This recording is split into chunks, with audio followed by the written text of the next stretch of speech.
The garden party at the Whitmore estate looked perfect, except for the 9-year-old deaf boy sitting alone, unreachable despite the elite nannies hovering nearby, and a billionaire father who had tried everything money could buy.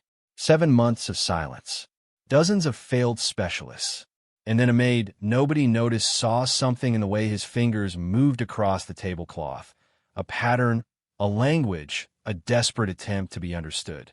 They said reaching him was impossible. They were about to learn what impossible really means. Just before we get back to it, I'd love to know where you're watching from today, and if you're enjoying these stories, make sure you're subscribed. The afternoon sunlight filtered through the oak trees surrounding the Whitmore estate, casting elegant shadows across tables draped in crisp white linen. Crystal glasses caught the light like diamonds, and the gentle clink of silverware created a symphony of wealth and refinement. Grant Whitmore moved through the crowd with practiced ease, his tailored navy suit fitting him like armor. He shook hands with investors, nodded at donors, and smiled at the right moments. Everything had been choreographed to perfection. The garden party was meant to showcase not just his financial empire, but his life itself, a monument to success that couldn't be questioned. Yet at a small table near the rose garden, removed from the main gathering, sat a crack in that perfect facade. Elliot Whitmore was 9 years old, with sandy blonde hair that fell across his forehead and eyes the color of storm clouds. He sat perfectly still, his small hands resting on either side of an untouched plate of food. Grilled chicken, roasted vegetables, a delicate pasta salad, all arranged beautifully, all growing cold. His gaze fixed on something in the middle distance, somewhere beyond the flowers and the guests and the careful pretense surrounding him. He didn't fidget. He didn't look around. He simply existed in a space that seemed entirely separate from everything else. 3 women hovered near his table like anxious birds. They wore matching uniforms, polo shirts, and khaki pants that marked them as staff, though their posture suggested they considered themselves something more. The tallest one, a woman named Jessica, with highlighted brown hair, pulled into a tight ponytail, leaned toward Elliot with exaggerated slowness. Her hands moved in broad, sweeping gestures, her face twisted into an expression that might have been meant as encouraging but looked more like frustration wearing a mask. "Elliot," she said, her voice too loud and too slow. "Eat your food." Her hands made clumsy shapes in the air, signs that resembled actual sign language the way a child's drawing resembles a photograph. Elliot's eyes flickered toward her for the briefest moment, then slid away as if she were made of glass. The dismissal was absolute. Jessica's jaw tightened. She straightened, sharing a look with the other 2 nannies. The second woman, Rachel, had auburn hair and glasses that kept sliding down her nose. She adjusted them nervously before trying her own approach. "Maybe he's not hungry," Rachel suggested, though she didn't sound convinced. She crouched beside Elliot's chair, attempting to catch his line of sight. "Elliot, can you look at me, sweetheart?" Nothing. Not even a blink of acknowledgement. The third nanny, Bethany, crossed her arms over her chest. She was older than the others, somewhere in her 50s, with gray streaks in her dark hair and lines around her mouth that suggested years of dealing with difficult children. "He knows we're here," she said quietly. "He's choosing to ignore us." "We should try the visual cards again," Rachel said, pulling a laminated set from her pocket. Each card showed a simple picture: a fork, a glass of water, a bathroom, a bed. She held them up one at a time, speaking slowly and clearly. "Do you need anything, Elliot? Water? Bathroom?" Elliot's fingers twitched slightly where they rested on the table, but otherwise he remained motionless. The cards might as well have been invisible. From across the lawn, several guests had begun to notice. A man in a gray suit leaned toward his companion and whispered something behind his hand. A woman in a floral dress glanced at the children's table, then quickly away, her expression uncomfortable. The whispers spread like ripples on water, quiet but impossible to ignore. Grant Whitmore stood near the bar area, a glass of scotch in his hand that he hadn't touched. He appeared to be listening to a silver-haired investor discuss market projections, nodding at appropriate intervals.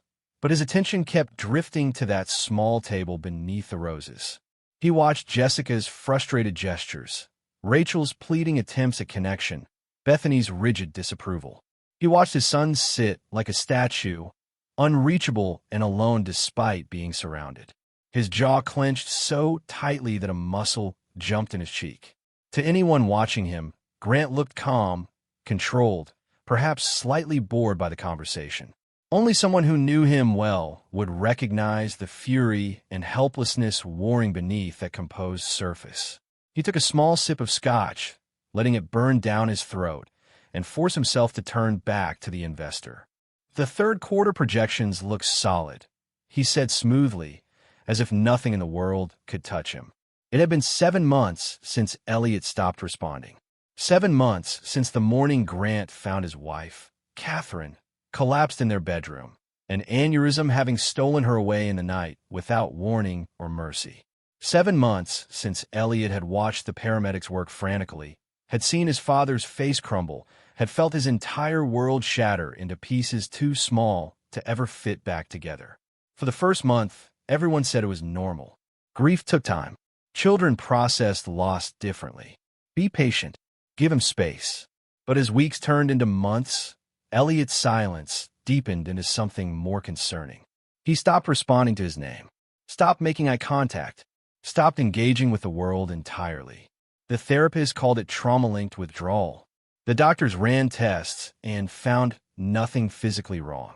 The specialists suggested time, patience, specialized care. Grant had thrown money at the problem like it was a fire he could smother with cash. He hired the best child psychologists in the country. He brought in speech therapists, occupational therapists, behavioral specialists. He employed nannies with credentials longer than his arm, women who had worked with deaf children in prestigious schools, who held certifications from renowned institutions, who came with glowing references and confident promises.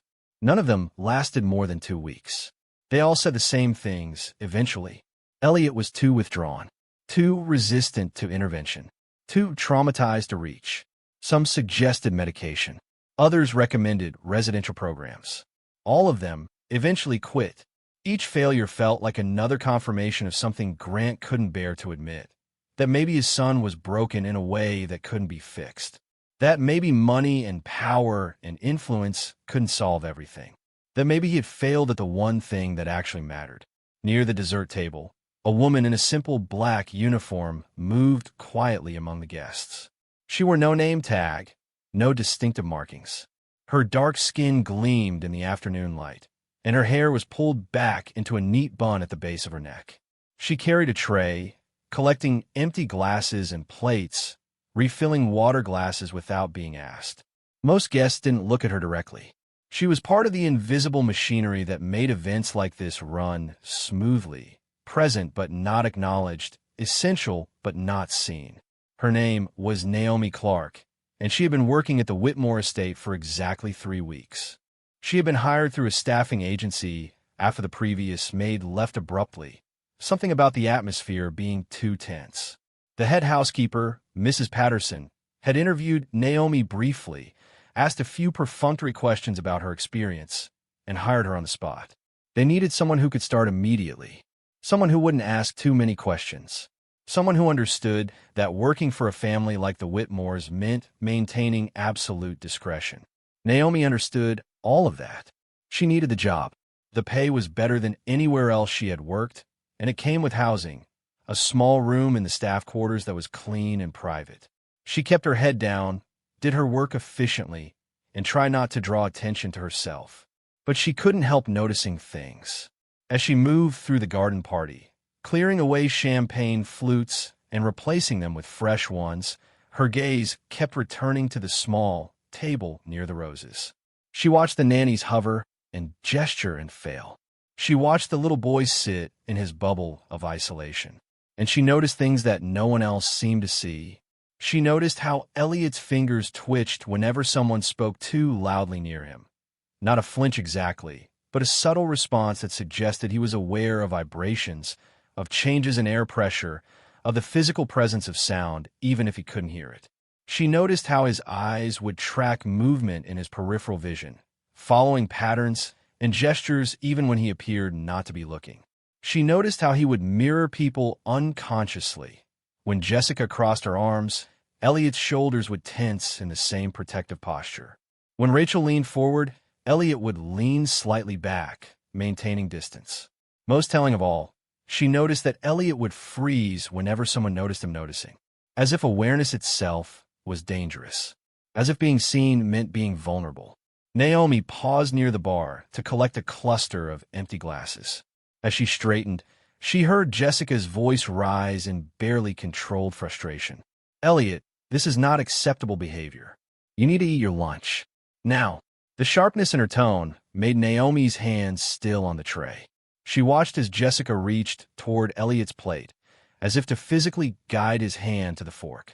Elliot pulled his hands into his lap, so quickly it was almost violent, his entire body going rigid.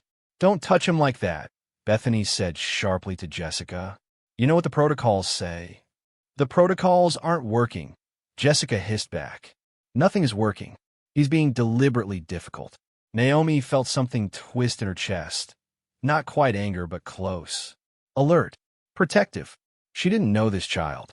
She had no right to feel anything about how he was treated. But the word deliberately echoed in her mind with a wrongness that made her jaw tight. She moved on, continuing her work, but the feeling stayed with her. Near the rose garden, Grant excused himself from the investor and walked toward his son's table. The nannies straightened immediately, their expressions shifting to something more professional, more controlled. Grant stopped a few feet away, not approaching too closely.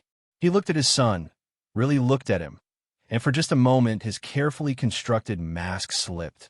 The grief and helplessness showed through, raw and undeniable. Then he locked it away again. He turned to Jessica. "How is he today?" he asked, his voice carefully neutral. Jessica hesitated, clearly weighing her words. "He's having a difficult afternoon, Mr. Whitmore. We've tried several approaches, but he's not responding to any of our interventions." Grant's eyes returned to Elliot. His son hadn't acknowledged his presence at all, hadn't even turned his head. "Has he eaten anything?" "No, sir."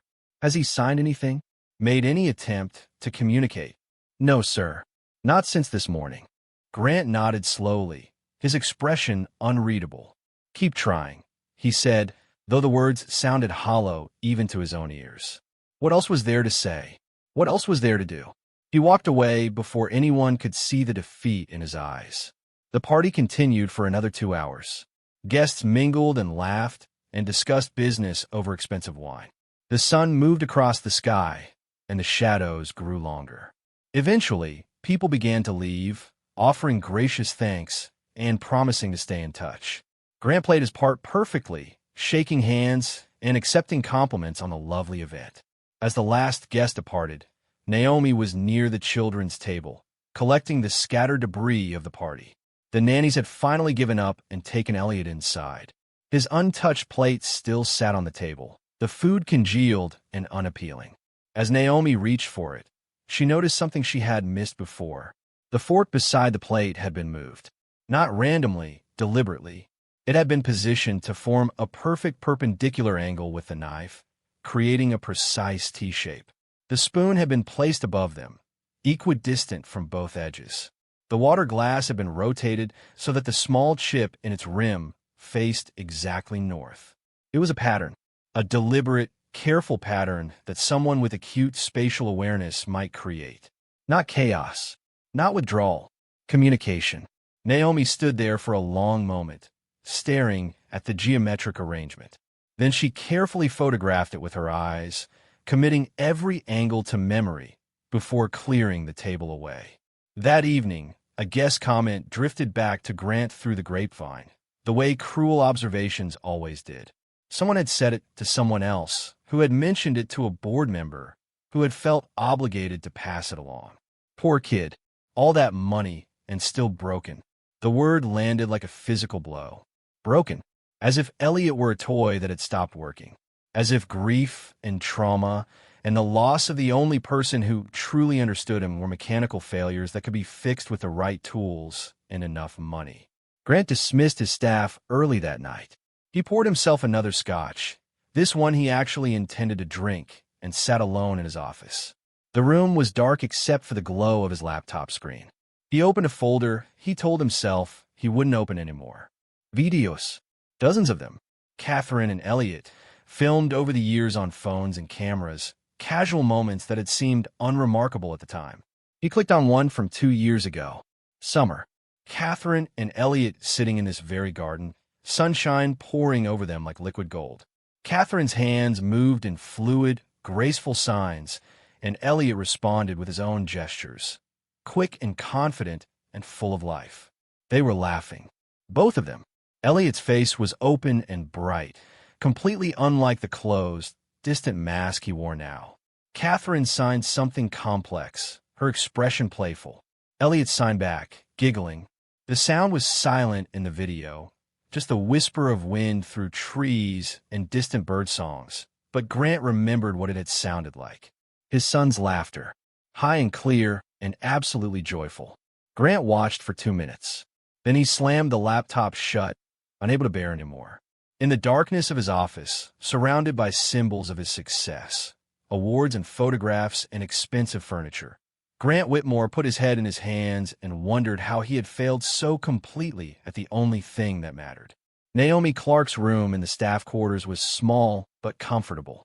A narrow bed with clean white sheets, a dresser with 4 drawers, a small window that looked out over the service driveway. She had been living in it for 3 weeks, and it still felt temporary. She hadn't hung anything on the walls or put photographs on the dresser. She kept her belongings minimal, ready to pack quickly if necessary. She had learned early in life not to get too attached to places. Naomi grew up in a small town in North Carolina, the daughter of a single mother who worked as a nurse. Her mother, Diana, had taken double shifts at the county hospital for as long as Naomi could remember, coming home exhausted, sleeping for a few hours, then heading back out before dawn. There had never been much money, never much time, but there had been love, fierce and uncompromising, and a work ethic that bordered on holy. When Naomi was 11, her cousin Marcus came to live with them. He was 8 years old, deaf since birth, and his parents, Diana's brother and sister-in-law, had died in a car accident on a rain-slicked highway outside Charlotte. There was no one else to take him in. Diana didn't hesitate. She brought Marcus home, cleared out the spare room that had been used for storage, and told Naomi that family took care of family, no matter what.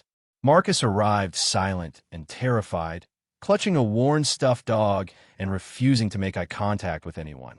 The social worker who brought him explained that he had some sign language education, but was delayed for his age. He had behavioral issues. He struggled with change. He would need special schools, therapists, accommodations. Diana listened to all of it, thanked the social worker, and closed the door. Then she looked at Naomi and said, "We'll figure it out." And they did. Not with money or experts or special programs.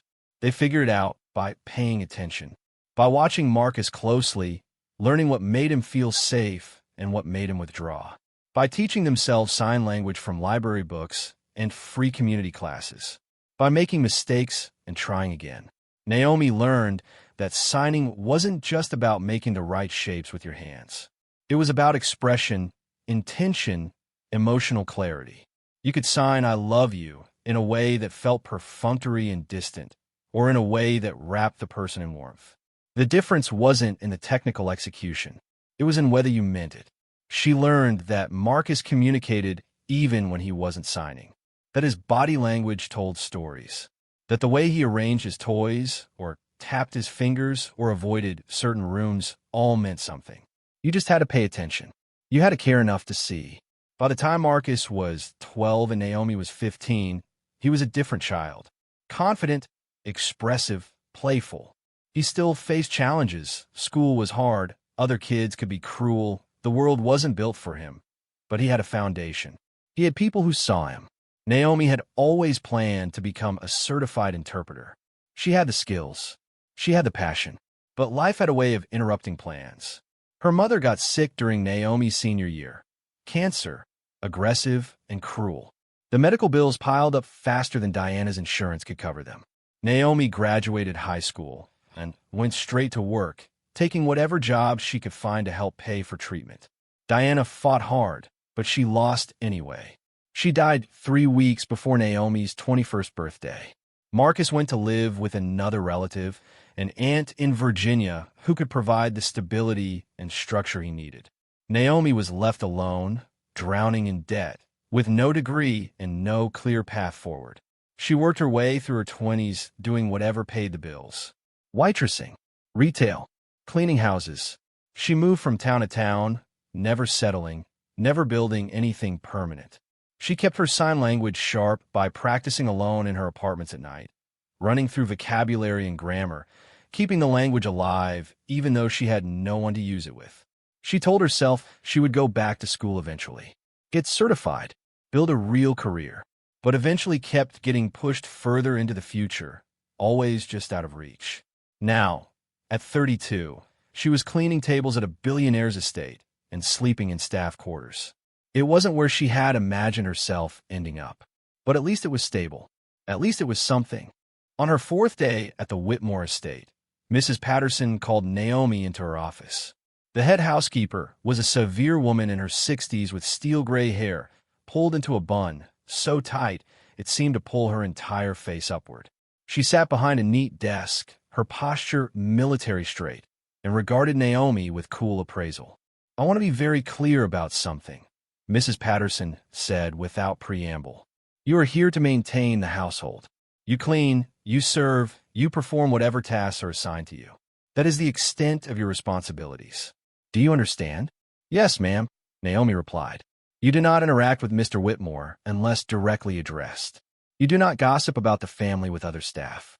And under no circumstances do you interact with a child." Mrs. Patterson's eyes sharpened on that last point. "Elliot has specialized caregivers. That is not your job. That is not your place. Am I clear?" "Crystal clear, ma'am." Mrs. Patterson held her gaze for another moment, then nodded. "Good. You may go." Naomi understood the message. She was help. She was meant to be invisible. She was not to step outside the lines of her position under any circumstances. She followed those rules carefully. When she worked in rooms where Elliot was present, she kept her eyes on her tasks. When she passed him in hallways, she stepped aside without looking directly at him. When she overheard the nannies discussing his lack of progress, she said nothing, but she continued to observe. She couldn't help herself. She noticed that Elliot had patterns. Every morning at breakfast, he would arrange his silverware in specific configurations before ignoring the food entirely. Sometimes it was geometric, triangles, squares, parallel lines. Sometimes it was sequential, fork, knife, spoon, fork, knife, spoon. The arrangements changed daily, but they were never random. She noticed that he responded to rhythm. When a nanny would tap her foot impatiently, Elliot's fingers would tap in response, matching the pattern. When someone walked past with hard-soled shoes clicking against marble, his head would tilt slightly, tracking the sound through vibration. She noticed that he watched faces obsessively, not in a social way. He wasn't trying to make connections. He was studying, learning. When people spoke, he would watch their lips and expressions with fierce concentration, as if trying to decode a foreign language. Most of all, she noticed that he wasn't withdrawn the way everyone assumed. He was listening. He was communicating. No one else was paying close enough attention to see it. One afternoon, Naomi was polishing silver in the formal dining room when she heard raised voices from the next room. She paused, recognizing one of the nannies, Jessica, speaking sharply. "I don't know what else you want me to try, Mr. Whitmore. I have 15 years of experience working with deaf children. This isn't about technique." He's actively resisting engagement. "Then figure out why." Grant's voice came back cold and controlled. "With all due respect, sir, that's a question for his therapist, not his nanny." There was a pause. Then Grant spoke again, and this time his voice carried an edge that made Naomi's hands still. "I have hired 6 therapists in 7 months. None of them have answers. I need someone who can actually reach my son, not someone who can explain why it's impossible." Jessica's response was quiet, defensive. "I'm doing everything I can." "Then do more." Footsteps, sharp and angry. The conversation was over. That evening, Jessica packed her belongings and left. She was the 3rd nanny to quit in the 6 weeks since Naomi had been hired. The pattern was always the same. arrival with confidence, weeks of frustrated attempts, resignation tinged with guilt and relief. The next morning, a new nanny arrived. Her name was Sarah, and she lasted 4 days. Naomi watched the cycle repeat. She watched Grant's frustration harden into something closer to despair. She watched Elliot become more isolated with each failed intervention. She watched, and she said nothing, and she felt something building inside her that she couldn't quite name. Not just sympathy, not just recognition, something more complicated. A pull, an ache. One evening, Naomi was cleaning up after dinner service when she found herself alone in the small breakfast room adjacent to the kitchen. The staff had mostly gone to their quarters. The house was quiet. She had been assigned to polish the silver tea service, a task that would take at least an hour. She worked methodically, her hands moving in familiar patterns, her mind elsewhere. Without thinking, she began to hum. Not a song exactly, just melody, just rhythm. Her mother used to hum while she cooked, a habit Naomi had inherited without realizing it. She was so absorbed in the work that she didn't notice Elliot standing in the doorway. He had come downstairs alone, which wasn't unusual. The nannies had learned not to hover over him constantly. It only made him more resistant. He often wandered the house at night, and the staff had been instructed to leave him alone unless he seemed distressed. He stood in the doorway now, watching Naomi work. His expression was unreadable, but his fingers moved slightly at his sides, tapping against his pajama pants. Top top pausa, top top pausa. The same rhythm as Naomi's humming. Naomi sensed his presence before she saw him. She glanced up, startled, and their eyes met for a fraction of a second before Elliot looked away. She didn't speak, didn't try to engage him. She simply returned to her work, continuing to hum softly. Elliot remained in the doorway. His fingers kept tapping, matching her rhythm exactly. After a few minutes, Naomi changed her melody slightly, shifting to a different pattern. Top top top pausa, top top top pausa. Elliot's fingers shifted to match. Naomi felt her heart rate increase, but she kept her expression neutral, her movements steady. She didn't look at him again, didn't draw attention to what was happening. She just continued working, letting the rhythm flow between them like a conversation conducted in a language no one else could hear. When she finished polishing the tea service, she carefully put everything away. She turned off the light in the breakfast room and walked toward the staff quarters. As she passed the doorway where Elliot stood, she didn't look at him, didn't speak. She simply walked by, as if he were invisible. Behind her, she heard the soft pad of small feet heading back upstairs. That night, alone in her room, Naomi sat on the edge of her bed and practiced signs she hadn't used in years. Her hands formed shapes in the dim light, greetings, questions, emotions. She ran through vocabulary, grammar, emotional inflection. She had no plan to use any of it. She was just keeping the language alive, keeping herself ready for something she couldn't name. 2 days later, another nanny quit. This one lasted less than a week. She told Mrs. Patterson that working with Elliot was emotionally exhausting, that she felt like she was failing constantly, that she couldn't take the pressure anymore. Grant exploded. Naomi was in the hallway outside his office when she heard him shouting, not at anyone specific, just shouting into the void, demanding to know why no one could do their job, why everyone gave up, why his son was being treated like an impossible problem instead of a child who needed help. The shouting stopped abruptly. Then came silence. Then, very quietly, the sound of something breaking. Glass, maybe. Something small and sharp. Mrs. Patterson emerged from the office looking pale.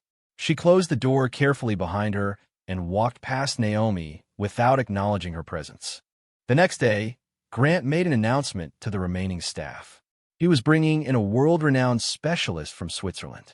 Dr. Heinrich Vogel had written books on developmental trauma in deaf children. He had a success rate that was apparently extraordinary. He would arrive next week and spend 2 weeks evaluating Elliot. "This is our last attempt," Grant said, his voice flat and exhausted. "If Dr. Vogel can't help him, then we'll have to consider other options." Other options. Everyone understood what that meant. Residential facilities, institutionalization, sending Elliot away. Naomi felt the words like stones in her stomach. She kept her face neutral, her eyes down, her expression carefully blank. It wasn't her place to care. It wasn't her place to object. But she cared anyway. And as she went about her work that day, she caught herself watching Elliot more closely, as if trying to memorize him before he disappeared. The days leading up to Dr. Vogel's arrival felt like waiting for a verdict. The entire household operated under a strange tension, as if everyone understood that something significant was about to happen, but no one wanted to speak it aloud. Naomi continued her work with quiet efficiency, but she felt the weight of the impending evaluation pressing down on everything she did. She found herself watching Elliot more carefully during those days, noticing details she had missed before, cataloging patterns that felt increasingly urgent to understand. Dr. Heinrich Vogel arrived on a gray Tuesday morning in a black car that looked more like a hearse than a vehicle meant for hope. He was a tall man in his 60s with silver hair combed precisely back from a high forehead and wire-rimmed glasses that caught the light in sharp angles. He wore a dark suit and carried a leather briefcase that looked expensive and well-traveled. Everything about him communicated authority, expertise, and the kind of confidence that came from decades of being right. Grant met him at the front door personally, shaking his hand with a grip that lasted a fraction too long. Desperation masked as courtesy. Mrs. Patterson hovered nearby, ready to attend to whatever the doctor might need. Two new nannies, recent hires named Caroline and Michelle, stood at attention in the foyer, having been briefed extensively on Dr. Vogel's methods and expectations. Naomi watched from the second-floor landing, ostensibly dusting a table that didn't need dusting. She saw Dr. Vogel's eyes sweep the grand entrance hall with clinical assessment, taking in the marble floors and crystal chandelier and original artwork on the walls. She saw Grant's shoulders tense as he led the doctor toward his office for a preliminary consultation. The evaluation was scheduled to begin that afternoon with another garden luncheon. Grant had insisted on it, wanting to observe Elliot in a social setting, wanting to demonstrate the scope of the problem to the specialist who was supposed to solve it. The setup was similar to the party from weeks earlier: elegant tables, pristine linens, carefully arranged food. This time, however, the guest list was smaller. Just a few close business associates and their families. People who could be trusted to witness what might be another failure without spreading gossip too widely. Elliot was brought to his usual table near the roses. He wore a light blue button-down shirt and khaki pants, his hair recently trimmed, looking like a miniature version of his father. Caroline and Michelle positioned themselves nearby, their postures alert and professional. Dr. Vogel took a seat at a different table with an unobstructed view of the child, a leather notebook open in front of him, a gold pen poised to record observations. Naomi had been assigned to serve drinks during the luncheon. She moved through the space with practiced invisibility, refilling glasses and removing empty plates. Her position gave her the perfect vantage point to observe everything without appearing to observe anything at all. For the first 20 minutes, Dr. Vogel simply watched. He made occasional notes in his precise handwriting, but otherwise remained still. Elliot sat at his table with his usual untouched plate, his gaze directed somewhere past the garden toward the tree line. His hands rested on either side of his silverware, fingers occasionally twitching but otherwise motionless. Then Dr. Vogel stood. He approached Elliot's table with measured steps, his expression neutral and clinical. Caroline and Michelle stepped back respectfully, giving the expert room to work. Several guests noticed and fell silent, curiosity overcoming politeness. Dr. Vogel sat down directly across from Elliot. He placed his hands flat on the table, palms down, and leaned forward slightly. When he spoke, his voice was firm and clear, each word enunciated with precision. "Elliot, my name is Dr. Vogel. I'm here to help you." Nothing. No response. Elliot's eyes didn't shift toward the doctor at all. Dr. Vogel's expression didn't change. He raised his hands and began to sign. His technique was flawless, textbook perfect, each gesture crisp and exact. He signed his introduction again, then waited. Still nothing. "Elliot, I need you to look at me." Dr. Vogel's voice carried an edge now. Not quite impatience, but something firmer. Expectation. We cannot make progress if you refuse to engage. He reached across the table and placed his hand directly in Elliot's line of sight, waving slightly to capture attention. The gesture was clinical, almost aggressive in its insistence. Elliot's entire body went rigid. His shoulders pulled up toward his ears, his hands curled into fists against his thighs, and his breathing became shallow and quick. Every line of his posture screamed discomfort. Dr. Vogel withdrew his hand, but continued speaking, undeterred. This defensive response is typical of trauma-based withdrawal. The key is persistent, structured intervention. He wasn't speaking to Elliot anymore, but to Grant, who had moved closer to observe. You must establish that engagement is not optional.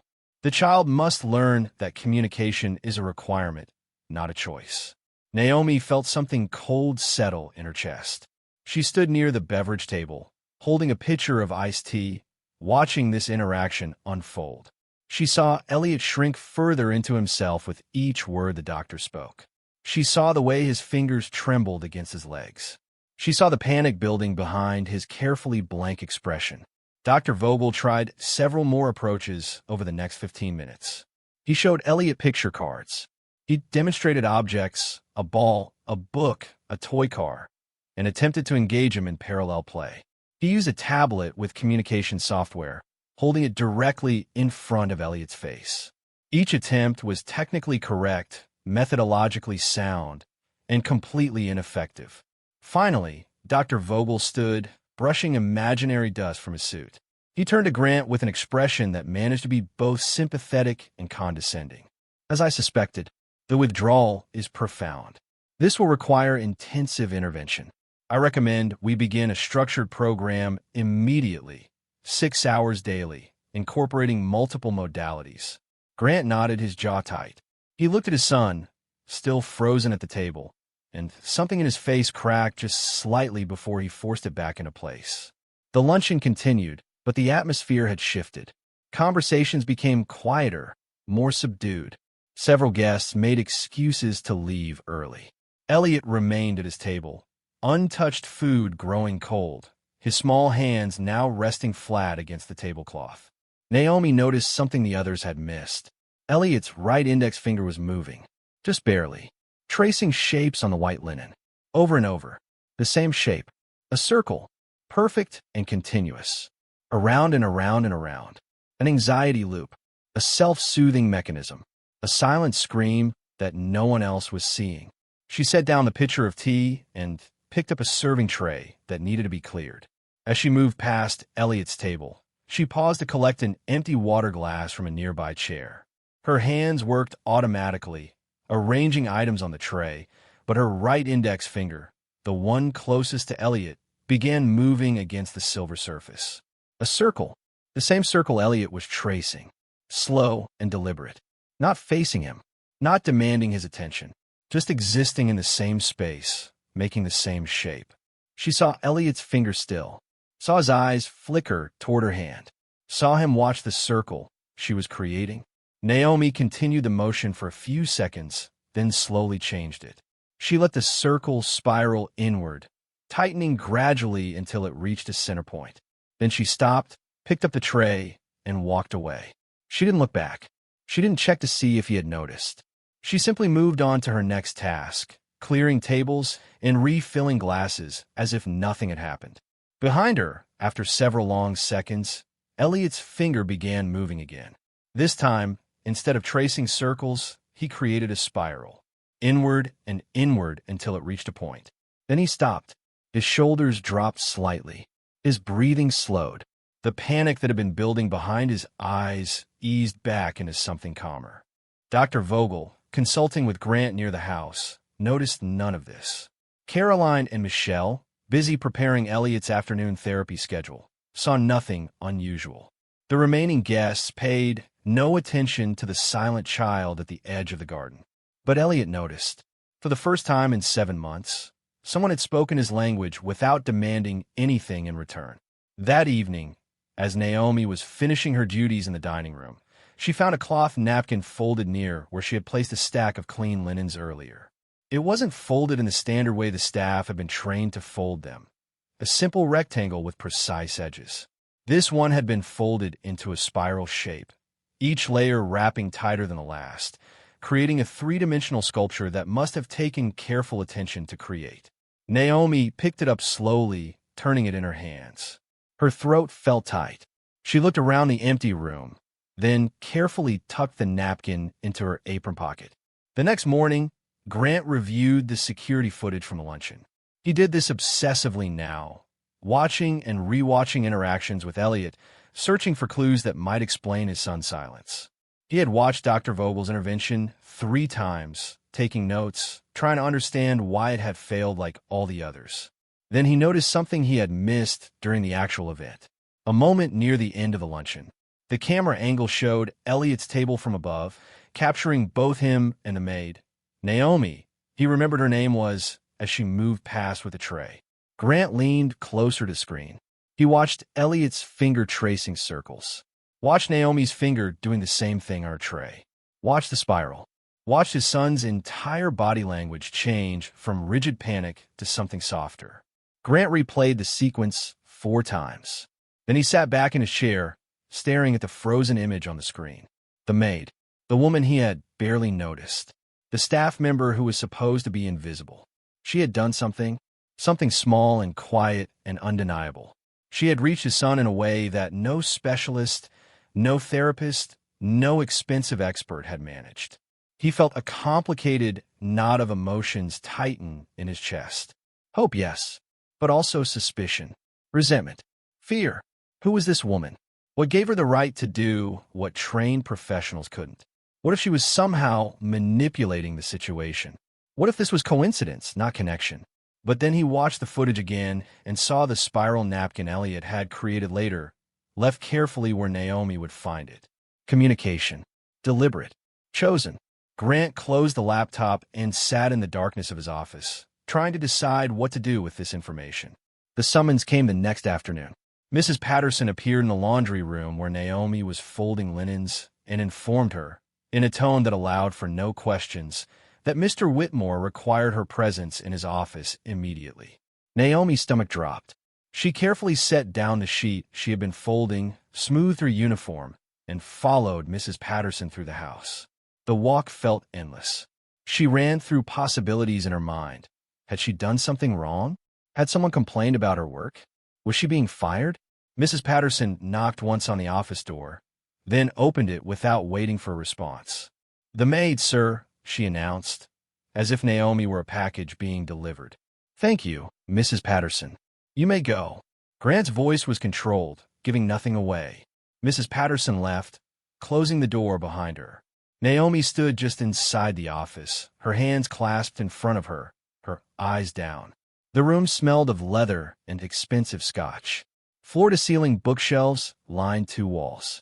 A massive desk dominated the space, and behind it sat Grant Whitmore, his expression unreadable. For a long moment, he said nothing, just studied her with an intensity that made Naomi's skin prickle. Then he gestured to a chair across from his desk. "Seat." It wasn't a request. Naomi sat, keeping her posture straight, her hands folded in her lap. Grant turned his laptop toward her. On the screen was frozen security footage, her standing near Elliot's table, her finger tracing shapes on a serving tray. He pressed play. They watched the sequence together in silence. When it ended, Grant closed the laptop and leaned back in his chair. "Care to explain what I just watched?" Naomi chose her words carefully. "I was clearing tables, sir. That's not what I'm asking about." His voice sharpened.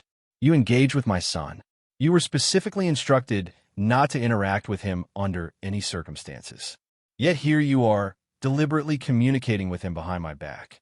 "I didn't speak to him, sir. I didn't approach him directly. Don't play semantic games with me." Grant's jaw tightened. "You knew exactly what you were doing. That wasn't random. That was deliberate communication." Naomi met his eyes for the first time. "Yes, sir. It was." The admission seemed to catch him off guard. He had expected denial, excuses, deflection. Instead, she gave him honesty, direct and unadorned. "Who do you think you are?" The question came out harsh, almost angry. Do you have any idea how many specialists have tried to reach my son? How many trained professionals with decades of experience have failed? And you, a maid with no credentials, no authority. You think you could just waltz in and fix him? I wasn't trying to fix him, sir. Naomi's voice remained calm, steady. I was listening. He's deaf. Grant said it like he was explaining something obvious to someone stupid. There's nothing to listen to. Naomi felt something shift inside her. A line being drawn. She could back down now, apologize, promise never to overstep again. She could keep her job and her safety and her invisibility. But then she thought of Elliot's finger-tracing circles, the spiral napkin, the 7 months of silence that wasn't really silence at all. That's not what deaf means, she said quietly. The words hung in the air between them. Grant's expression darkened, a storm gathering behind his eyes. Excuse me? Being deaf doesn't mean he's not communicating. It means people aren't listening in the right language. Naomi kept her voice gentle but firm. He's been talking this whole time. The patterns with his silverware, the way he responds to rhythm, the shapes he creates. He's telling everyone exactly what he needs. No one's paying attention. Grant stood abruptly, his chair scraping against the hardwood floor. He moved to the window, his back to Naomi, his shoulders rigid with tension. When he spoke, his voice was dangerously quiet. You've been working here for less than a month. You've had minimal contact with my son. You have no training, no credentials, no authority. And yet you're standing here telling me that I don't understand my own child. I'm not saying that, sir. Then what exactly are you saying? I'm saying that sometimes understanding doesn't come from training. It comes from recognition. Naomi paused, then added softly, I had a cousin. He was deaf. He taught me that listening isn't just about sound. Grant turned from the window, studying her with new intensity. And what makes you think your experience with one child qualifies you to assess my son's condition? It doesn't qualify me for anything. Naomi met his gaze steadily. But it helps me see what he's trying to say. Then enlighten me. The sarcasm in his voice was sharp. What is my son saying? Naomi took a breath. This was the line. Once she crossed it, there would be no going back. He's saying that he's afraid. That everyone who tries to reach him wants something from him. A response, a reaction, proof that their methods work. They need him to validate their expertise. He can feel that need, and it makes him shut down harder. And you don't need anything from him? No, sir. I just noticed him. Grant laughed, but there was no humor in it. You noticed him. That's your revolutionary approach? Noticing. Sometimes that's all it takes. The simplicity of the statement seemed to anger him more than defiance would have. Stay away from my son, he said, his voice cold and final. You're here to clean, not to play therapist. If I catch you interacting with Elliot again in any capacity, you're fired. Do I make myself clear? Yes, sir. Naomi stood, smoothing her uniform. Perfectly clear. She turned toward the door. Wait. Grant's voice stopped her. She turned back. It looked like he wanted to say something else, something that didn't quite fit the anger he was projecting. But then the moment passed, and his expression hardened again. You're dismissed. Naomi left the office, closing the door quietly behind her. Her hands were shaking. She pressed them flat against her sides and walked back to the laundry room with her head high, even though her heart was pounding hard enough to hurt. That evening, during dinner service, Elliot had a breakdown. It started without warning. One moment, he was sitting quietly at his usual spot in the small dining room, while Grant met with associates in the formal dining area. The next moment, Elliot was standing, his chair knocked backward, his face twisted in something beyond frustration, pure, overwhelming desperation. He grabbed his plate and threw it. The ceramic shattered against the wall, food splattering across expensive wallpaper. Then the glass. Then the silverware. Each throw was precise and controlled. Not random violence, but targeted destruction. Caroline and Michelle rushed toward him, trying to calm him, trying to restrain him gently. Elliot pulled away from them, backing into a corner. His mouth opened in what might have been a scream, though no sound came out. His hands moved frantically, not in formal signs, but in desperate, broken gestures that meant nothing and everything. The noise, or rather, the crash of breaking dishes, brought Grant running from the formal dining room. He burst through the door and froze, taking in the scene. His son, cornered and wild-eyed. The two nannies hovering helplessly. The destruction scattered across the floor. Elliot. Grant's voice cut through the chaos. Stop this right now. But Elliot wasn't hearing him. Wasn't seeing anything except whatever nightmare was playing behind his eyes. His hands kept moving, kept forming shapes that almost looked like signs but weren't quite complete, like someone trying to speak a language they had forgotten. Grant moved closer, more slowly now. Elliot, please. Calm down. We can. Elliot's hand shot out, pointing, not at Grant, not at the nannies. Across the room, through the open doorway, into the hall beyond. Naomi stood in that hallway. She had been passing by when she heard the crash, had stopped because her instincts told her something was wrong. She stood in the doorway now, frozen, watching the scene unfold. Elliot's eyes locked on her. His hands continued moving, forming one specific gesture over and over. It took Naomi a moment to recognize it. The sign was old, outdated, not taught in modern ASL. But she knew it. She had seen it in her mother's old books, had learned it when studying the evolution of sign language. Where? Elliot was asking where someone was. Not looking for a place.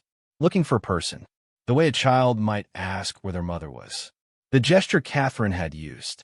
The gesture only someone who knew the older forms of signing would recognize. The room seemed to freeze. Everyone was looking at Naomi now. Caroline and Michelle looked confused. Grant looked stricken, recognition dawning in his eyes. Naomi took one step forward, then stopped herself. She remembered Grant's warning. Stay away from Elliot. Don't interact. Don't cross that line. But Elliot's entire body was shaking. His breathing was rapid and shallow. The panic attack was escalating, and no one in that room could reach him. She looked at Grant. Their eyes met across the chaos and broken dishes and desperate child. She saw fear there. Real, raw fear. Not of her.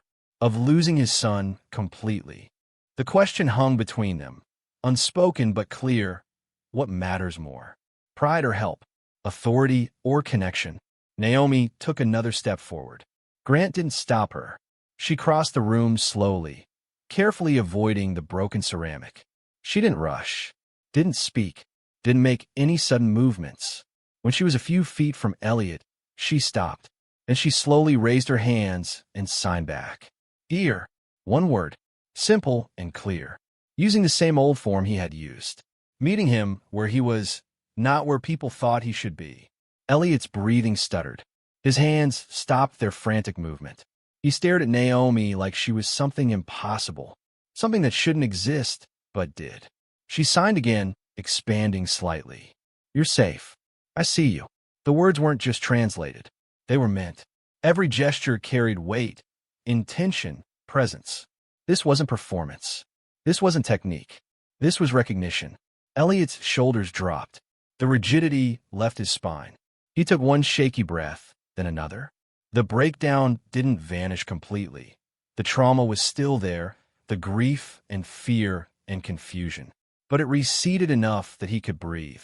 Enough that he was present again instead of lost. He nodded once, slow and deliberate. The first conscious acknowledgement he had given anyone in 7 months. The room remained silent. Grant stood frozen, his carefully constructed world cracking open right in front of him. Caroline whispered something to Michelle about credentials and appropriate boundaries, but her voice sounded hollow even to herself. Dr. Vogel, who had appeared in the doorway at some point during the crisis, cleared his throat. This is highly inappropriate. The staff member is engaging in emotional manipulation. She's creating a dependency that will ultimately harm the child's development. This should be stopped immediately. Grant raised one hand, silencing the doctor without looking at him. His eyes were still on his son, on Naomi, on the impossible thing that had just happened. Get out, he said quietly. Dr. Vogel blinked. I'm sorry. I said get out. You're fired. Mr. Whitmore, I must protest. Your services are no longer required. Mrs. Patterson will handle your payment. Leave. Now. The doctor's face flushed red, but he had enough sense not to argue further. He turned sharply and left, his footsteps echoing down the hallway. Grant looked at Naomi. His expression was complex. Anger and gratitude and fear and something that might have been hope all tangled together. When he spoke, his voice was rough. "Can you stay with him? Just for tonight, until he calms down completely." It wasn't phrased as an order this time. It was a request, almost a plea. Naomi nodded. "Yes, sir." "And Naomi?" He paused, struggling with words. "Thank you." She didn't respond to that, just turned her attention back to Elliot, who was watching her with eyes that held more awareness than anyone had seen in months. That night, long after Elliot had been settled and the broken dishes cleaned away, Naomi sat alone in her room. She didn't turn on the lights, just sat in the darkness, feeling the weight of what had happened settle over her. Outside her door, she heard a soft sound. When she opened it, she found a cloth napkin folded into a spiral. Next to it was a small piece of paper with 3 words written in a child's careful handwriting. "You stayed here." Naomi picked up both items, tears burning behind her eyes, and closed her door quietly. Everything had changed, and there was no going back. The morning after Elliot's breakdown, the entire household moved differently. Staff members spoke in hushed tones, their usual routines disrupted by an unspoken awareness that something fundamental had shifted. Mrs. Patterson walked the halls with tight lips and narrowed eyes, her disapproval radiating like heat. The 2 nannies, Caroline and Michelle, packed their belongings without being asked to leave. They simply understood their services were no longer required. Grant hadn't slept. He sat in his office as dawn broke, staring at the same security footage he had watched a dozen times. The moment when his son signed where played on a loop in his mind. That single gesture, outdated, desperate, heartbreaking, had torn away every excuse he had built around his failure to reach Elliot. His son hadn't stopped communicating. Grant had stopped listening in a language that mattered. The realization sat heavy in his chest, sharp and unforgiving. Catherine had known that sign. She had used it daily with Elliot, part of their private vocabulary that blended old forms with new. Grant had been present for thousands of those conversations, watching from the sidelines, never quite learning the language himself. Too busy, too important, too confident that his wife would always be there to translate. Now she was gone, and Elliot had been asking where she was for 7 months. Asking in a language only one person in this entire estate had bothered to learn. A maid, a woman he had barely noticed until yesterday. A woman who had seen his son more clearly in 3 weeks than Grant had in 7 months. Around 8 in the morning, Grant summoned Naomi to the breakfast room. Not his office this time. Somewhere less formal, less confrontational. He sat at the small table where Elliot usually took his meals, 2 cups of coffee growing cold in front of him. Naomi entered quietly, her uniform pressed and neat, her expression carefully neutral. She didn't sit until Grant gestured to the chair across from him. "I owe you an apology," Grant said without preamble. The words felt foreign in his mouth, rough and unpracticed. "Yesterday, I accused you of overstepping. I was wrong." Naomi said nothing, just watched him with those calm, observant eyes. "You were right," he continued, forcing himself to maintain eye contact. "I wasn't listening. I was so focused on fixing him, on finding the right expert or the right method, that I missed what he was actually trying to say." He paused, his jaw working. His mother would have seen it immediately. "You were grieving too," Naomi said softly. "It's hard to see clearly when you're drowning." The kindness in her voice nearly undid him. Grant looked away, composing himself. "I need your help, not a staff. As someone who understands my son better than I do right now." The admission cost him something, but he forced it out anyway. "Will you stay? Work with Elliot? Help him. Help US find a way forward." Naomi was quiet for a long moment. When she spoke, her voice carried a weight that made Grant look at her more closely. "This isn't temporary for him. You understand that, right? I can't be someone who comes into his life, builds his trust, and then disappears when it becomes inconvenient. If I do this, I need to know you're committed to seeing it through. Whatever that looks like." "I am," Grant said immediately. "Whatever it takes. Even if people judge you for it? Even if your business associates think it's strange that a maid has access to your son? even if your family questions your judgment. Grant's expression hardened, but not with anger. With resolve. Let them question. My son comes first. Naomi studied him for another moment, then nodded. Okay, but I have conditions. Name them. I'm not a therapist. I won't pretend to be. Elliot needs professional support. Real support, not people trying to force him into boxes. But those professionals need to understand that communication isn't one size fits all. She leaned forward slightly. And I need you to be part of this. You need to learn his language too. Not just watch from the sidelines. Actually learn it. Grant felt something in his chest tighten. Fear, maybe. Or shame. But he nodded. I'll do it. One more thing, Naomi added. This stays about him. Not about proving anything to anyone. Not about optics or image or what makes you look like a good father. Just him. His needs. His pace. Agreed. They sat in silence for a moment. An understanding settling between them that felt more binding than any formal contract. He left something outside my door last night, Naomi said quietly. A note. It said you stayed here. Past tense. Like he was surprised. Grant closed his eyes briefly. Everyone else left. Every nanny, every therapist, every specialist. They all gave up and walked away. Of course he expected you to leave too. I won't, Naomi said simply. Not unless he asks me to. That afternoon, Elliot came downstairs to find Naomi waiting in the small sitting room adjacent to the library. She didn't rush toward him or make a big production of the moment. She simply sat in a chair near the window, afternoon light streaming through the glass, and acknowledged his presence with a small nod. Elliot stood in the doorway for several minutes, just watching, testing, seeing if she would push or demand or need something from him. Naomi pulled out a sketch pad and a set of colored pencils. She began drawing, nothing specific, just shapes and patterns. Spirals, circles, geometric designs. She worked quietly, humming softly under her breath the way she had that night in the breakfast room weeks ago. Slowly, tentatively, Elliot moved into the room. He didn't sit next to her. He sat on the floor, near the bookshelf, several feet away, where he could see what she was doing without being too close. Naomi noticed, but didn't comment. Just kept drawing. After a while, she set down one colored pencil and picked up another. Red instead of blue.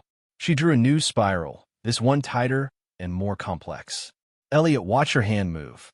His own fingers twitched against his knee, mimicking the motion unconsciously. Then he signed something, small and quick, as if testing whether she was really paying attention. More. Naomi's hand stilled.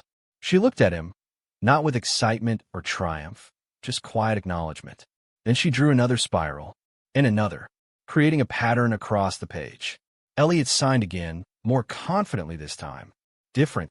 Naomi changed the pattern, made the spirals irregular, made some large and some small, created asymmetry where there had been order. Elliot's shoulders relaxed. He moved slightly closer, still on the floor, but no longer pressed against the wall. He signed a more complex thought, his hands moving with increasing fluidity. She made patterns, different every time. He was talking about his mother. Naomi understood immediately. She sounds creative. Naomi signed back, keeping her movements gentle and unhurried. She was teaching me. Elliot's hands moved faster now, 7 months of silence breaking open like a dam, finally cracking. We were going to make a book, with all the patterns. She said patterns tell stories. What kind of stories? Any kind. Elliot's expression flickered with something that might have been the ghost of a smile.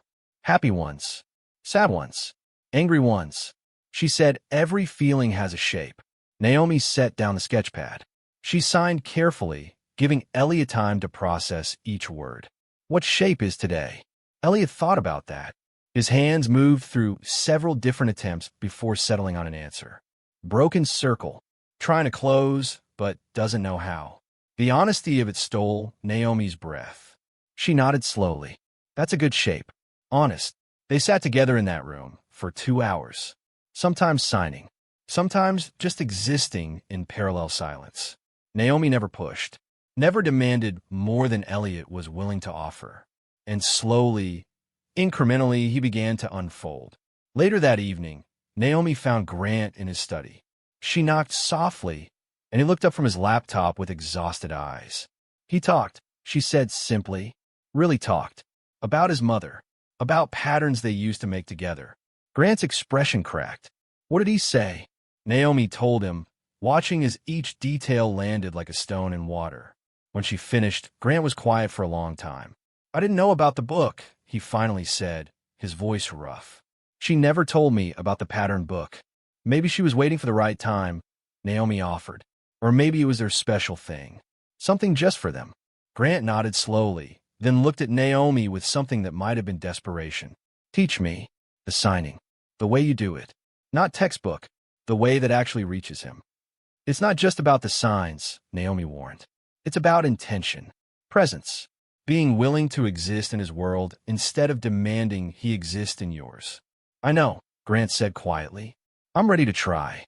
That night, Naomi lay in her small room and allowed herself to feel the full weight of what she had taken on. The responsibility was enormous. Elliot's trust was fragile, hard-won, and could shatter at any moment. Grant's commitment was real but new, untested under pressure. And the household staff's resentment was already building like storm clouds on the horizon. She thought about quitting, about walking away before she became too invested, before the inevitable complications arose, before caring too much made everything hurt more. But then she remembered Elliot's hands signing, "You stayed here," and she knew she couldn't leave. Not now. Maybe not ever. The news spread through the household like wildfire within days. The maid, that quiet, unremarkable woman who cleaned tables and polished silver, now had special access to the young master. She spent hours alone with him in the sitting room. She took her meals in the small breakfast room where Elliot ate. She had the authority to request specific foods, specific activities, specific accommodations for the boy. The whispers started immediately. Mrs. Patterson was the first to vocalize her concerns, cornering Grant in the hallway outside his office 3 days after Naomi's new role began. "Sir, I must speak with you about this arrangement." Grant, who had been on his way to join Elliot and Naomi for lunch, something he was doing daily now, learning to sign through observation and practice, stopped reluctantly. "What is it, Mrs. Patterson?" "It's highly irregular, sir. Having someone with no credentials, no professional training, given such unrestricted access to a vulnerable child." Mrs. Patterson's voice was tight with disapproval. "The other staff members are concerned. They're questioning your judgment." "Let them question," Grant said flatly. "Naomi is helping my son in ways no one else has managed. That's all that matters." "But sir, the optics." "I don't care about optics." Grant's voice sharpened. "I care about my son. If you have concerns about Naomi's conduct specifically, actual misconduct, not just discomfort with the arrangement, bring them to me with evidence. Otherwise, this conversation is over." Mrs. Patterson's mouth thinned into a hard line. "Very well, sir." She turned and walked away, her spine rigid with offense. But the concerns didn't stop there. They multiplied. The cook mentioned to the gardener that it seemed strange, giving so much authority to someone so new. The gardener mentioned to the driver that it made him uncomfortable, the way the maid had wormed her way into the family's trust. The driver mentioned to the head of security that maybe they should keep a closer eye on things, just to be safe. Within a week, Mrs. Patterson filed a formal complaint through the household management system. The document was precise and carefully worded, accusing Naomi of creating emotional dependency in a vulnerable child, of overstepping professional boundaries, and of manipulating the situation for personal gain. It stopped just short of accusing her of intentional harm, but the implications were clear. Grant read the complaint in his office, his jaw clenching tighter with each paragraph. When he finished, he called Naomi in to discuss it. "I need you to read this," he said, handing her the document. "And I need your honest reaction." Naomi read slowly, her expression remaining calm even as the accusations piled up. When she finished, she set the papers down carefully. "They're afraid," she said simply. "Of what?" "Of change. Of someone disrupting the established order. Of the fact that I'm reaching Elliot when people with more credentials couldn't." She paused. "And maybe they're afraid that I'll take advantage of that access." Use it for money or position or attention. Will you? Grant asked, watching her closely. No. The word was firm, unequivocal. I'm here for him. That's all. Grant believed her, but he also understood that belief wasn't enough in the world he occupied. Perception mattered. Whispers became rumors. Rumors became scandals. And scandals destroyed reputations faster than any truth could rebuild them. That evening, Grant hosted a small dinner for close business associates, people he considered friends as much as colleagues.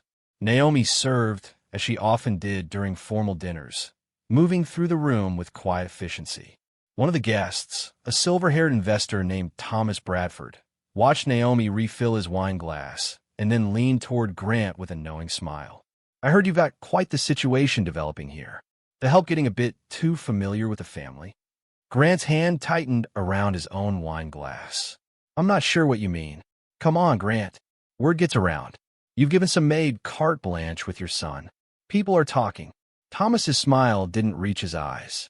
I'm sure you have your reasons, but you need to think about how this looks. Optics matter in our world. Elliot is responding to her, Grant said tightly. After months of failed interventions, he's finally making progress. That's what matters. Does it? Thomas set down his glass.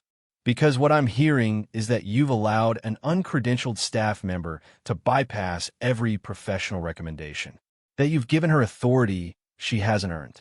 That looks like desperation, Grant. Or worse, poor judgment. Or it looks like a father doing whatever it takes to help his son. It looks like vulnerability. Another guest interjected, Margaret Hollis, a board member of one of Grant's charitable foundations. And vulnerability invites scrutiny. Lawsuits, questions about your capacity to make sound decisions in other areas of your life. Grant felt anger rise hot in his throat. Are you seriously suggesting that helping my son makes me incapable of running my businesses? I'm suggesting that the methods you're using are questionable, Margaret said coolly, and that you need to consider the broader implications. What happens if this woman decides she wants more? What happens if she claims some kind of emotional bond with your son and demands compensation, or custody rights, or threatens to go public with a story about how you gave a black maid access to your vulnerable white child in ways that could be misinterpreted? The racial element had been lurking beneath every criticism, unspoken but present. Margaret had finally voiced it, and the room went silent. Grant stood slowly, his chair scraping against the floor. Get out. Margaret blinked. Excuse me. I said get out. All of you. This dinner is over. Grant, we're trying to help you. By suggesting that Naomi is dangerous because of her race? By implying that her competence is somehow suspicious because she doesn't have the right credentials or the right background? Grant's voice was cold with fury. No, you're not helping. You're revealing exactly the kind of thinking that's kept my son isolated for 7 months. The assumption that caring has to look a certain way, come from certain people, follow certain rules. You're wrong, and I want you out of my house. The guests exchanged uncomfortable looks, then began gathering their belongings. Thomas, try one more time. You're making a mistake, Grant. This will come back to haunt you. Then let it haunt me. At least I'll have helped my son. After they left, Grant stood alone in the dining room, his hands shaking with anger and something that felt like fear. Had he made the right choice? Was he being reckless? Was he putting Elliot at risk by trusting Naomi so completely? Naomi appeared in the doorway, having heard most of the confrontation from the hall. You should listen to them, she said quietly. Grant turned to her, startled. What? They're not entirely wrong. The optics are bad. The situation is unusual, and I am creating a dependency with Elliot. She stepped into the room, her expression serious. If you need me to step back, I will. If protecting him means protecting you from criticism, then maybe that's what needs to happen. No, Grant said immediately. No, you're not leaving. But if it's hurting you, I don't care if it hurts me. Grant moved closer, his voice intense. I care if it hurts Elliot, and losing you would destroy him. I'm not letting that happen. Naomi held his gaze for a long moment. Okay, then we do this together, and we deal with whatever comes. But what came next was worse than criticism. Grant's brother, Richard Whitmore, arrived at the estate 2 days later with a lawyer. Richard was younger by 3 years, sharper in appearance, colder in demeanor. He had always resented Grant's position as head of the family business, and he seized on this situation like a weapon he'd been waiting to find. "I'm filing for emergency custody evaluation," Richard announced in Grant's office, his lawyer standing silently behind him with a briefcase full of documents. "On the grounds that you're making decisions that endanger Elliot's welfare." Grant stared at his brother in disbelief. "You're trying to take my son?" "I'm trying to protect my nephew from your increasingly erratic behavior." Richard's tone was smooth, practiced. "You've fired multiple qualified specialists. You've given unrestricted access to an uncredentialed staff member. You're isolating him from professional help. A judge will see that as unstable. Elliot is improving. He's communicating again. He's eating regularly. He's dependent on a woman who could walk away at any moment, leaving him more traumatized than before," Richard interrupted.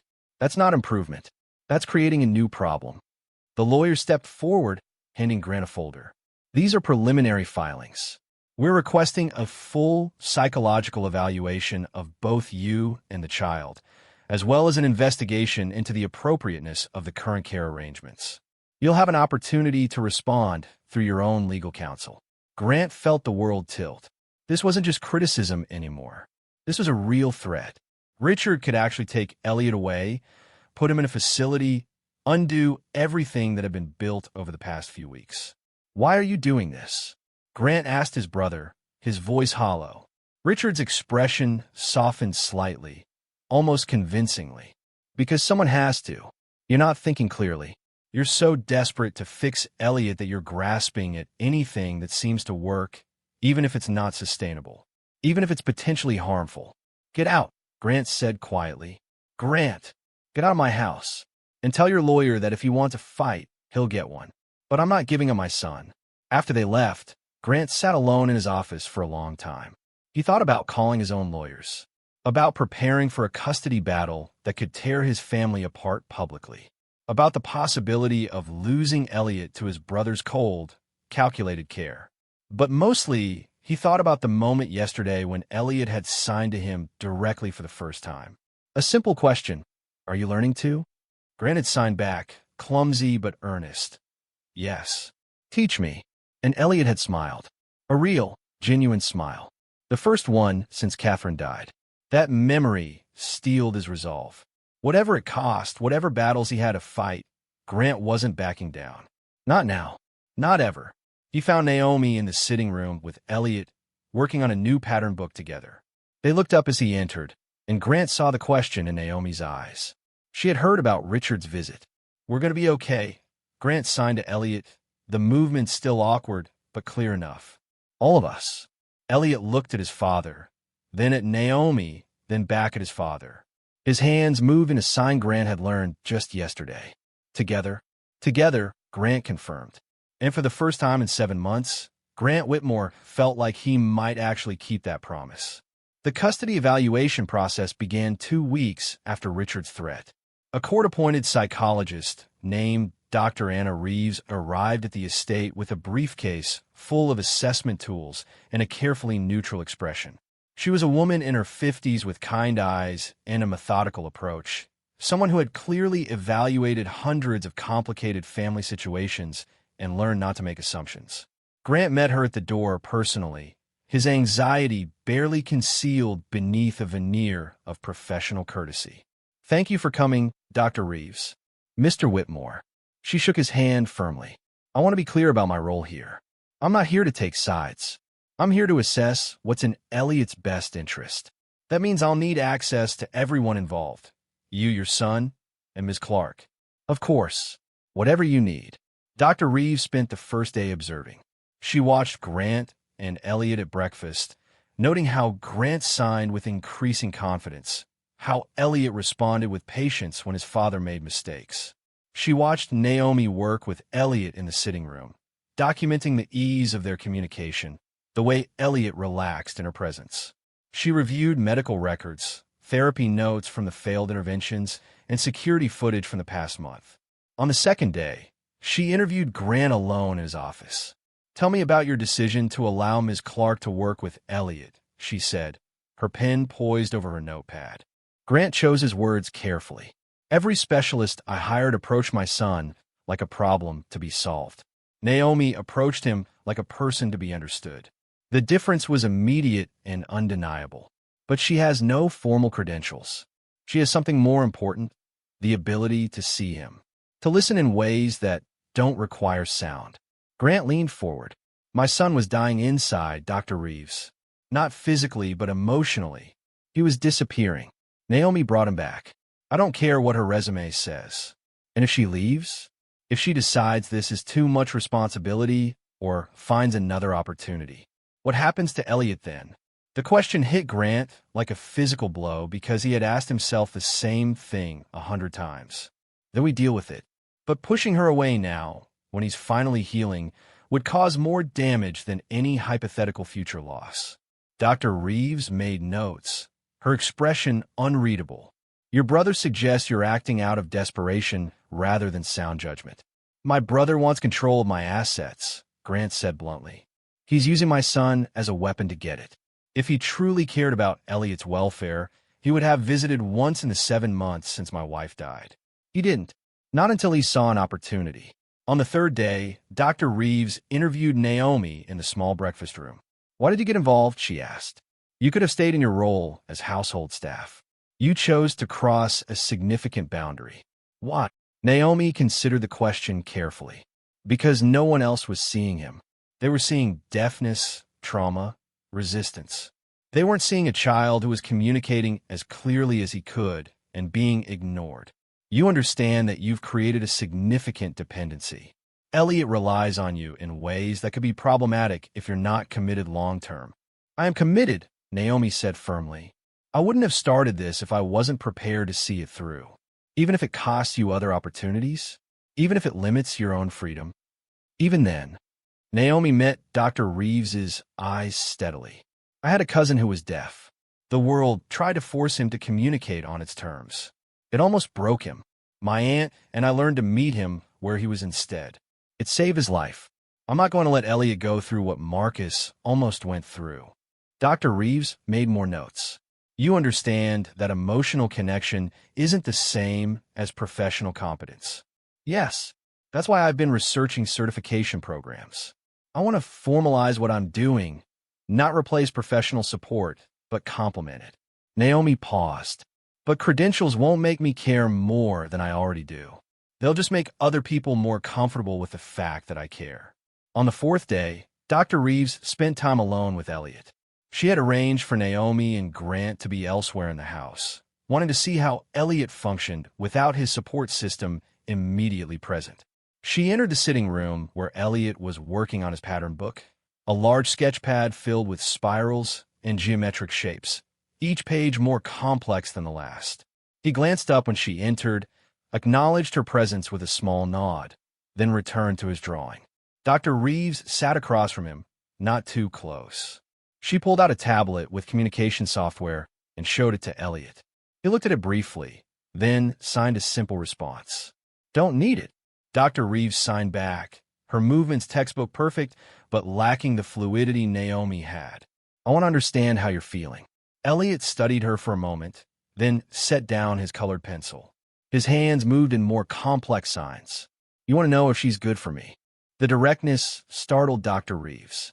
Yes, that's part of what I'm trying to understand. She stayed.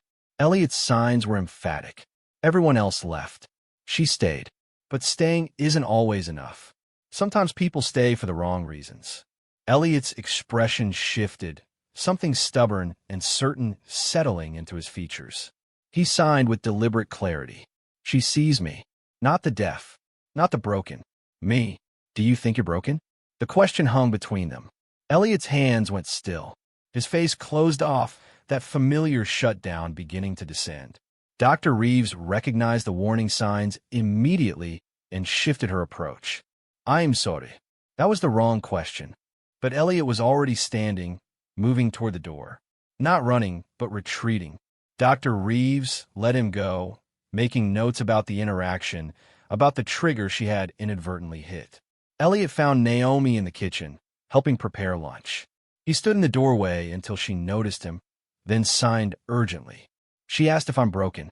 Naomi set down the dish she was holding and gave Elliot her full attention. What did you tell her? Nothing. I left.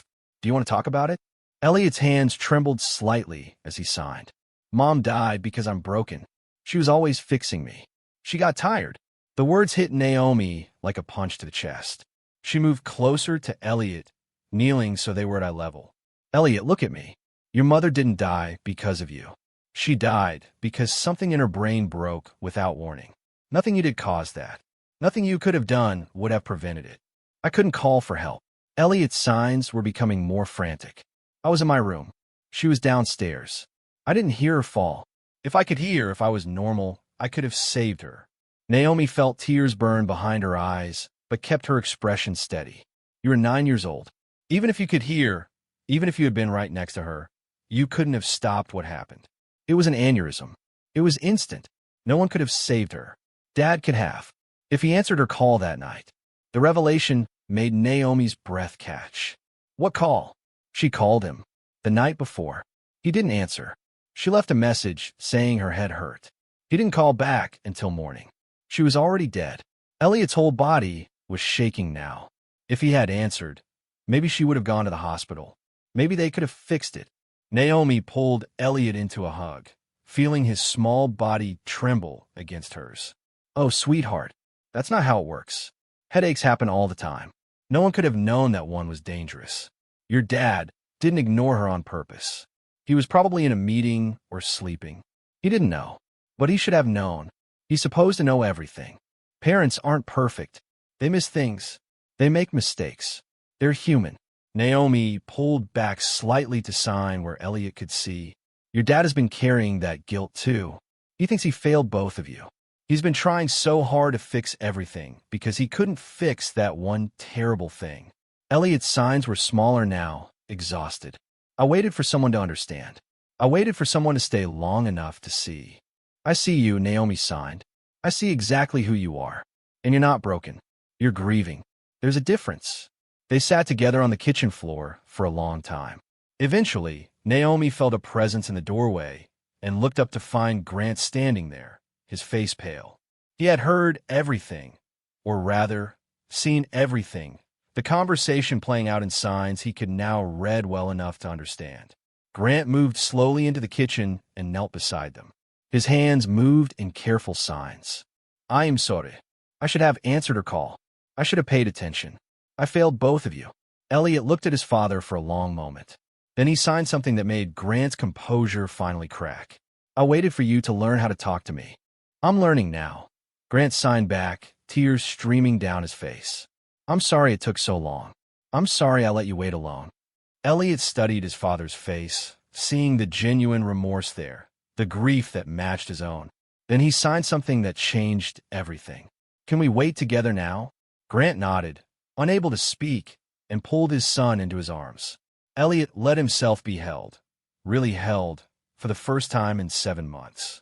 The three of them sat there on the kitchen floor, a strange family held together by grief and understanding and the slow, painful work of healing. Dr. Reeves found them there 20 minutes later. She stood in the doorway, observing the scene, and added one final note to her evaluation. A week later, Dr. Reeves submitted her report to the court. Richard's lawyer called Grant immediately after receiving a copy. We're withdrawing the custody petition, the lawyer said, his tone clipped and professional. Dr. Reeves's evaluation was conclusive. What did it say?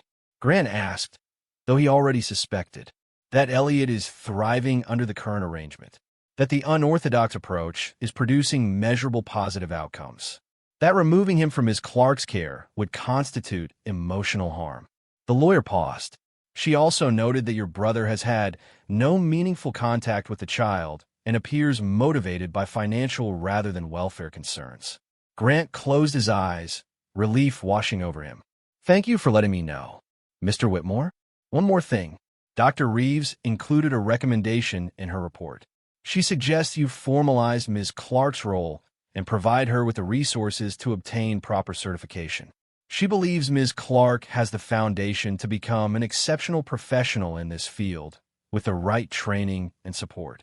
After hanging up, Grant found Naomi in the sitting room, helping Elliot with his pattern book. He signed as he spoke, his movements now fluid enough to keep pace with his words. The custody challenge is over. We won. Naomi's relief was visible. Elliot looked between them, understanding the significance, even if he hadn't been told all the details. There's something else, Grant continued. Dr. Reeves recommended that I fund your certification. Full training, professional credentials, whatever you need. Not because what you're doing isn't working, but because you deserve recognition for it. Naomi was quiet for a moment. I've been looking into programs. There's one that specializes in emotional communication and trauma-informed signing. It's a 2-year program. Do it, Grant said immediately. Full funding, flexible schedule. You can continue working with Elliot while you study. We'll make it work. What? Naomi asked. Why invest so much in me? Grant looked at his son, who was watching this conversation with calm attention. Then back at Naomi. Because you invested in us when you had no reason to. Because you saw value where everyone else saw problems. Because you deserve the chance to do this for other families, not just ours. 6 months later, the Whitmore estate looked the same from the outside, but felt entirely different from within. The tension that had permeated every room had dissipated, replaced by something that resembled peace. Elliot moved through the house with confidence now, signing freely with staff members who had begun learning basic signs themselves. The hostile whispers had faded, replaced by genuine curiosity and respect. Mrs. Patterson had quietly resigned 2 months earlier, replaced by a younger head housekeeper named Jennifer, who approached her role with less rigidity and more warmth. The remaining staff who had been resistant to change either adapted or found positions elsewhere. Those who stayed began to see Naomi not as an intruder, but as someone who had changed the household for the better. Naomi herself had changed too. She still lived on the estate, but no longer in the staff quarters. Grant had converted a small guest house on the property into a private residence for her, complete with a study where she could complete her coursework and a small garden where she could decompress. She had completed her first semester of certification training with honors, her instructors noting her rare combination of natural talent and lived experience. Grant had also changed. He attended Elliot's therapy sessions now. Real therapy with a trauma specialist named Dr. Keiko Chun, who understood that deafness wasn't a disorder to be fixed, but a difference to be accommodated. He learned not just sign language, but emotional literacy, processing his own grief alongside his son's. The carefully constructed walls he had built around his feelings began to crumble, and what emerged was a father more present and more honest than he had been even before Catherine's death. On a bright afternoon in early autumn, Grant made an announcement at a board meeting for one of his charitable foundations. Naomi sat in the back of the room, having been invited but not told why. I want to talk about failure, Grant began, his voice carrying across the conference room, filled with wealthy donors and community leaders. 7 months after my wife died, my son stopped communicating. I hired the best specialists money could buy. I threw resources at the problem. I demanded results. And every single approach failed. The room was silent, everyone leaning forward slightly. Grant rarely spoke about personal matters in professional settings. I failed because I was looking for experts who could fix my son as if he were broken, as if his silence was a malfunction rather than a response to unbearable grief. Grant's voice remained steady, but emotion threaded through it. The person who finally reached him wasn't the most credentialed. She was the most present, the most willing to listen without needing to be right. He gestured to Naomi. Naomi Clark started as household staff. She's now completing professional certification in deaf education and trauma-informed communication. But more importantly, she saw my son as a complete person when everyone else saw symptoms to manage. That changed everything. Grant pulled up a presentation on the screen behind him. That's why I'm announcing the Catherine Whitmore Foundation for Communication Access. We'll fund training programs for caregivers, parents, and educators who want to learn emotional signing and trauma-informed approaches. We'll provide scholarships for people like Naomi, people with lived experience and natural talent who need resources to formalize their skills. and we'll advocate for changing how we think about communication differences. The room erupted in quiet conversation. Someone asked about funding levels. Someone else asked about program implementation. Grant answered each question with the kind of passion he usually reserved for business ventures. After the meeting, a few board members approached Naomi directly. One woman, a former teacher, shook her hand warmly. "I've worked with deaf students for 20 years. What you've done, meeting the child where they are instead of where you want them to be, that should be standard practice, not revolutionary. Thank you for reminding us." That evening, Grant hosted a small dinner at the estate. Just family, or what family had become. Grant, Elliot, and Naomi. No formal table settings. No elaborate presentation. Just food and conversation, conducted partially in sign and partially in speech, flowing naturally between both. Elliot was working on his pattern book throughout the meal, adding details to a particularly complex spiral design. He had filled 3 books now, each one documenting different emotional journeys through abstract shapes and colors. His therapist had suggested he might want to share them eventually, that other children dealing with grief might find meaning in them. Grant watched his son work, then signed a question. "Are you happy?" Elliot considered the question seriously before responding. "Not all the time, but enough times. More than before." "That's honest." Grant smiled. "What about right now?" This moment, Elliot looked around the table, at his father who had learned his language, at Naomi who had stayed when everyone else left, at the pattern book that was becoming something meaningful. He signed simply, "Right now is good." Later, after Elliot had gone to bed, Grant and Naomi sat in the study, reviewing applications for the Foundation's first scholarship program. They worked in comfortable silence, occasionally discussing candidates or program details. "You're really going to do this?" Naomi said, looking at the funding allocations. "You're committing serious resources. I should have done it years ago. Catherine would have wanted this." Grant set down the papers he was reviewing. She used to talk about creating something for deaf children beyond just education, something that recognized the emotional dimension. "I wasn't ready to hear it then. You're hearing it now, because you made me listen." Grant met her eyes. "You know you don't have to stay here forever, right? Once you're certified, you could go anywhere.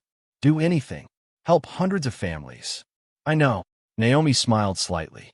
"But I made a promise to a 9-year-old boy that I would stay. I don't break promises. He's 10 now, and he's strong enough that he'd understand if you needed to move on." "Maybe, but I'm not ready to move on." Naomi paused. "This is the first place I've been in a decade that feels like home. I'm not giving that up easily." Grant nodded, understanding more than she was saying. "For what it's worth, we're grateful. Both of us. It's worth a lot." The Foundation launched officially 3 months later with a gala that Elliot attended, his first public event since his mother's death. He had been nervous about it, about being around so many people, about being perceived as different or broken. But Naomi had helped him prepare, and Grant had promised they could leave at any point if it became too much. The gala featured artwork created by deaf artists, including several pieces from Elliot's pattern books, blown up and professionally framed. He stood in front of one, a complex spiral in blues and purples that he had titled 7 Months, watching people observe it, reading their reactions. A young woman approached him, her movements catching his attention. She signed a question.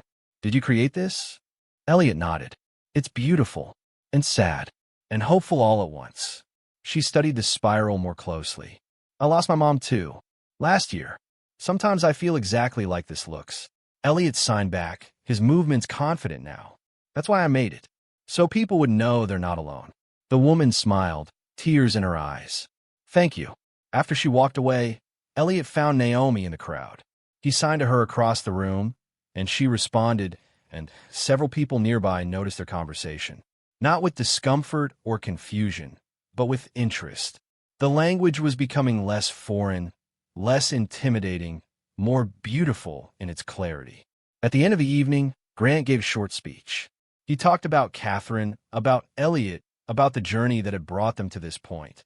He talked about failure and learning and the courage it takes to admit you don't have all the answers. "My son taught me that listening doesn't require sound," Grant concluded. It requires presence, patience, and the humility to meet people where they are instead of demanding they come to where we are.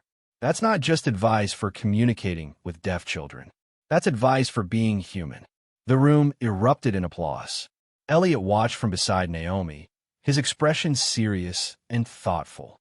Then he signed something that made Naomi laugh. "What did he say?" someone nearby asked. Naomi translated. "He said his dad finally learned how to talk." On the drive home, Elliot fell asleep in the back seat, exhausted from the evening. Grant glanced at him in the rearview mirror, then at Naomi in the passenger seat. "Thank you," he said quietly, "for everything you've given us." "You gave me something too," Naomi replied. "Purpose, family, a reason to become who I was always supposed to be. Still, thank you." They drove in comfortable silence the rest of the way home. The impossible arrangement that had started with spirals and silence now transformed into something permanent and real. In the back seat, Elliot dreamed of patterns, complex and beautiful, each one telling a story about grief and healing and the people who stay when staying is hard. When he woke up in the morning, he would add new patterns to his book. Patterns about belonging, about being seen, about the impossible becoming possible when someone cares enough to understand. And somewhere in those patterns, between the spirals and the shapes, was the truth no nanny had understood until one Maid saw clearly. That listening is not about hearing. It is about presence. It is about staying. It is about seeing someone completely and choosing to understand their language rather than demanding they speak yours. That truth changed everything. And it started with a simple circle traced on a tablecloth, answered by a spiral that said, "I see you. I'm here. I am staying." If this story moved you, hit that like button and subscribe for more stories about the power of presence, understanding, and the courage to see people as they truly are.